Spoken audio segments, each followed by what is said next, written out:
اللہ کی قسم، جھک جانے میں جو عزت ہے وہ سر اٹھانے میں نہیں ہے، چپ رہنے میں جو سکون ہے وہ جواب دینے میں نہیں ہے۔ ایک عورت نے پوچھا، یا رسول اللہ میرے خامند کا میرے اوپر کیا حق ہے؟ آپ نے فرمایا تیرے خامند کے جسم پہ پھوڑے نکل آئیں اور ان میں گندا پانی جمع ہو جائے اور تو زبان سے چاٹ کے اس کے زخم صاف کرے تو بھی تو نے خامند کا حق ادا نہیں کیا۔ دونوں کو بیلنس کیا ہے۔ بہترین مسلمان وہ ہے جس کا بیوی کے ساتھ اچھا سلوک ہو۔ جب تک آپ کو صبر اور برداشت کرنا نہیں آئے گا آپ کی زندگی خوبصورت نہیں ہو سکتی۔ غصے کو پینا سیکھو، غصے کو دبانا سیکھو، غصے کے وقت چپ رہنا سیکھو تو آپ کی زندگی بڑی خوبصورت ہو جائے گی۔ دل دریا سمندروں ڈوبے کون دلاندیاں جانے ہو، وچے بیڑے وچے جھیڑے وچے ونج مہانے ہو۔ میرے نبی نے گھروں کو آباد کرنے کا ایک خوبصورت طریقہ بتایا کہ اس زبان پہ قابو کر لو، اس زبان پہ قابو کر لو، خاموش رہنا سیکھ لو۔ غصے کے بیوی کو غصہ چڑھ جائے تو خامند چپ کر جائے، خامند کو غصہ چڑھے تو بیوی چپ کر جائے تو آپ کا گھر خوبصورت رہے گا۔ اگر دونوں ہی آگ لگ گئی اور دونوں ہی بولنا شروع ہو گئے تو آپ بھی گئے، آپ کے بچے بھی گئے۔ اپنی زبان پہ قابو پانا سیکھو۔ ہماری ایک دھوبن تھی ماسی شریفہ، فوت ہوگی بیچاری، وہ تھی بڑی لڑاکی، چھوٹے قادی آئے تھے، چنگا شرلی پٹاخہ ہے، تو وہ آئی میری بہن کے پاس، کہتی بی بی میری نوواں میرے نال بڑا لڑدیاں، لڑتی آپ تھی، میری نوواں میرے نال بڑا لڑدیاں، میں نے کوئی تویز دے کہ ساریاں میریاں نوکر بن جانا۔ اب میری بہن کو تو پتہ تھا کہ ماشاءاللہ آپ سوا سیر ہے، تو میری بہن تویز گنڈے کا ہمارے ملک میں بڑا رواج ہے، تو ایسے الٹی سیدھے لکیریں لگا کے نا تو رول کر کے چھوٹا سا بنا کے نا کہا کہ ماسی جب تیری لڑائی ہونے لگے تو یہ تعویذ تم نے یہاں رکھ لینا اور چک مار لینا ایسے، اور اس کو گرنے نہیں دینا، گر گیا تو وہ تیری خیر کوئی نہیں۔ اور اس نے کیا کیا، اس کو چپ کروانے کا طریقہ، تو تعویذ کی تو بڑی اہمیت ہوتی ہے۔ تو ایک ہفتے کے بعد آ گئی، بی بی تو بڑا چنگا تعویذ دیتا، ساری لڑائی ختم ہو گئی کیونکہ ماسی شریفہ چپ ہو گئی۔ تو یہ سب ان عورتوں کو بھی تعویذ دیتا ہوں، ماسی شریفہ والا آپ کو بھی دیتا ہوں۔ ماسی شریفہ والا تعویذ لے لو، آپ کی زندگی بڑی خوشحال ہو جائے گی۔ اللہ کی قسم، جھک جانے میں جو عزت ہے وہ سر اٹھانے میں نہیں ہے، چپ رہنے میں جو سکون ہے وہ جواب دینے میں نہیں ہے۔ آپ خاموش رہنا سیکھو، آپ اپنے بچوں کو عزت دینا سیکھو، اپنے بچوں کو ٹائم دیا کرو۔ یہاں مرد کی بھی جاب ہے، عورت کی بھی جاب ہے، تو بچے نظر انداز ہوتے ہیں، ان کو ٹائم دو۔ میرے نبی نے فرمایا اکرموا اولادکم، اپنی اولاد کو عزت دو، اور آپ نے فرمایا خیرکم خیرکم لأہلہ، سب سے بہترین مسلمان وہ ہے جو بیوی سے اچھا سلوک کرے۔ اور ایک عورت نے پوچھا، یا رسول اللہ میرے خامند کا میرے اوپر کیا حق ہے؟ آپ نے فرمایا تیرے خامند کے جسم پہ پھوڑے نکل آئیں اور ان میں گندا پانی جمع ہو جائے اور تو زبان سے چاٹ کے اس کے زخم صاف کرے تو بھی تو نے خامند کا حق ادا نہیں کیا۔ دونوں کو بیلنس کیا ہے۔ بہترین مسلمان وہ ہے جس کا بیوی کے ساتھ اچھا سلوک ہو۔ آپ نے 11 شادیاں کی، یہ شوق کی نہیں تھیں، یہ اللہ کے حکم کی تھیں اور ہمیں زندگی سمجھانے کے لیے تھیں کہ آپ یہاں رہو یا کہیں اور جگہ رہو، جب تک آپ کو صبر اور برداشت کرنا نہیں آئے گا آپ کی زندگی خوبصورت نہیں ہو سکتی۔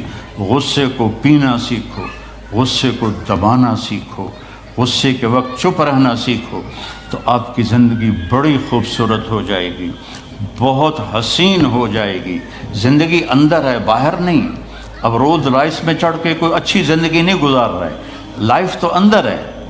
دل دریا سمندروں ڈوبے کون دلاندیاں جانے ہو، وچے بیڑے وچے جھیڑے وچے ونج مہانے ہو۔ یہ اندر ہے، لائف اندر ہے۔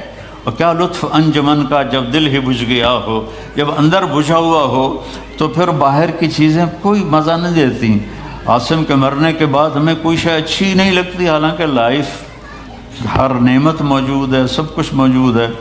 میرے بیٹے کا نام عاصم تھا جو فوت ہوا ابھی جب 36 سال کی عمر میں، تو کوئی شے اچھی نہیں لگتی کہ اندر ویرانی آ گئی۔ یہ اندر میں خوشحالی ہو، اس کے لیے صرف ایک ہی دوا ہے، وہ ہے محمدی بننا اور محمدی اخلاق کو اختیار کرنا، اللہ کے نبی کے طریقے پر چلتے ہوئے اپنی جان سے لڑائی لڑنا۔ ایک ہمارا دوست تھے، وہ تبلیغ میں گئے تو ان کو داڑھی رکھنے کا شوق ہو گیا، اب بیوی ان کی رکاوٹ بنے کہ داڑھی رکھو گے تو مجھے طلاق دینی ہوگی۔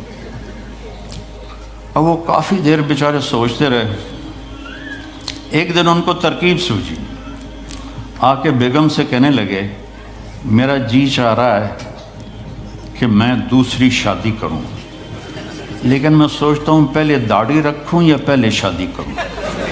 تو ان کی بیگم نے کہا پہلے داڑھی رکھ لو، پہلے داڑھی رکھ لو۔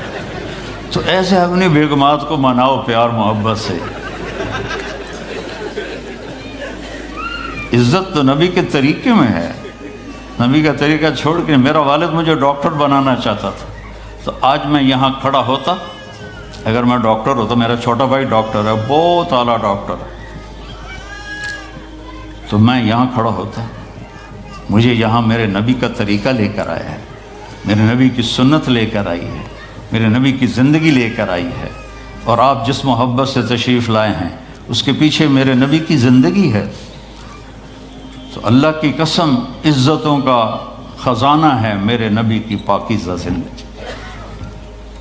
تو آپ نے ہمیں پوری زندگی گزار کے دکھایا۔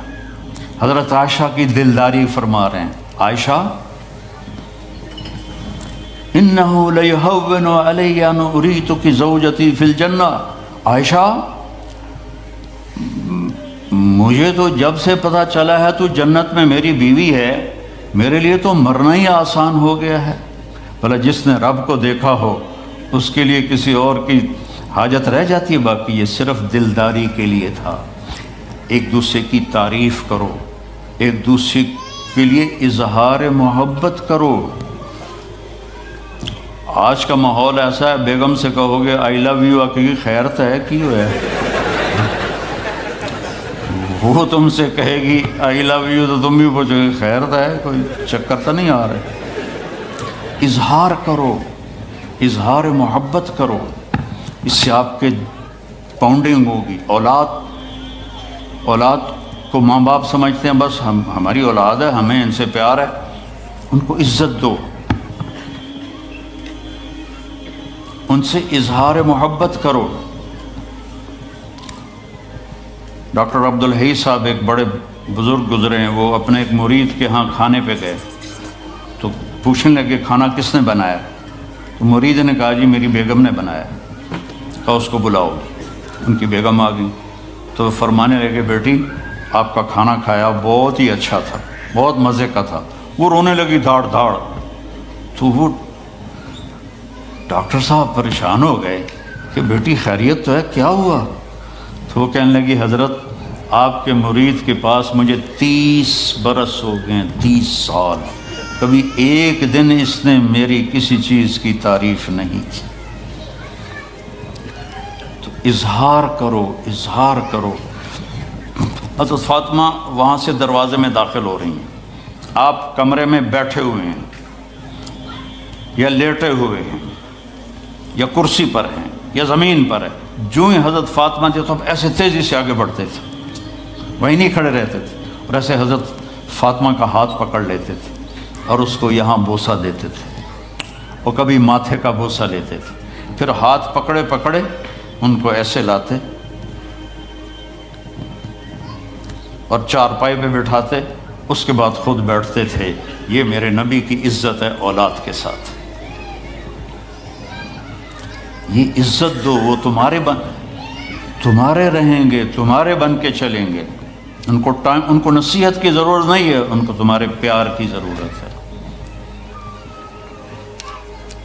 اور جب اللہ کے نبی حضرت فاطمہ کے گھر جاتے تو حضرت فاطمہ یہ کرتی تھی، وہ کھڑی ہو جاتی، آگے بڑھ کر اللہ کے نبی کے ماتھے کا بوسہ لیتی، پھر ان کا ہاتھ پکڑ کے ان کو چارپائی پہ بٹھاتی پھر خود نیچے بیٹھتی تھیں۔ تو اظہار بہت بڑی دوا ہے، بہت بڑی غذا ہے۔ انسان محتاج ہوتا ہے اچھے کیے کہ وہ تعریف چاہتا ہے، خوشامد نہیں ہے، خوشامد حرام ہے، اور تعریف واجب ہے کہ اس کی حوصلہ افزائی کرو۔ تو یہ آپ کے بڑے گھر سے اور بڑی گاڑیوں سے آپ کی زندگی خوبصورت نہیں بنے گی، نبی پاک صلی اللہ علیہ وسلم کی مبارک زندگی کو اپنانے سے آپ کی زندگی خوبصورت بنے گی۔ باقی سب دھوکہ ہے، میرے رب کی قسم، سب فریب ہے۔ کچھ سال پہلے یہاں سے کوئی بڑے تاجر کی بیگم گئیں وہاں لاہور، تو مجھے انہوں نے ملنے کی خواہش ظاہر کی، تو ملانے والے نے کہا کہ یہ خاتون کے جو خامد ہیں وہ پاؤنڈ میں اربوں پتی ہیں، پاؤنڈ میں۔ کہا ٹھیک ہے۔ وہ آ گئی اور آ کے رونا شروع کر دیا کہ لوگ مجھے سمجھتے ہیں میں بڑی خوش قسمت ہوں، بڑی دولت ہے، بڑی گاڑیاں ہیں، لیکن میں سب کو کیا کروں، میرے خامد کا سلوک ہی اچھا نہیں۔ ہر شے اس نے زیرو کر دی کہ سلوک اچھا نہیں۔ اس کے چند دن بعد ایک اور واقعہ پیش آیا۔ ایک نوجوان میرے پاس آیا کہ حضرت اللہ نے دنیا کی ہر دولت دی ہے، ہر شے دی ہے، لیکن میری بیوی کی زبان 30 فٹ لمبی۔ میں کہا 29.5 فٹ کاٹ دے باقی ران دے۔ کہ اس کی زبان بڑی لمبی ہے، میں تنگ، اگر بچے نہ ہوتے تو میں اس کو طلاق دے دیتا۔ تو بھائی بہنوں، بچوں، بچیوں، اگر زندگی کو خوبصورت بنانا ہے تو نبی کا طریقہ ہے، اللہ کی قسم اس کے سوا کوئی طریقہ نہیں۔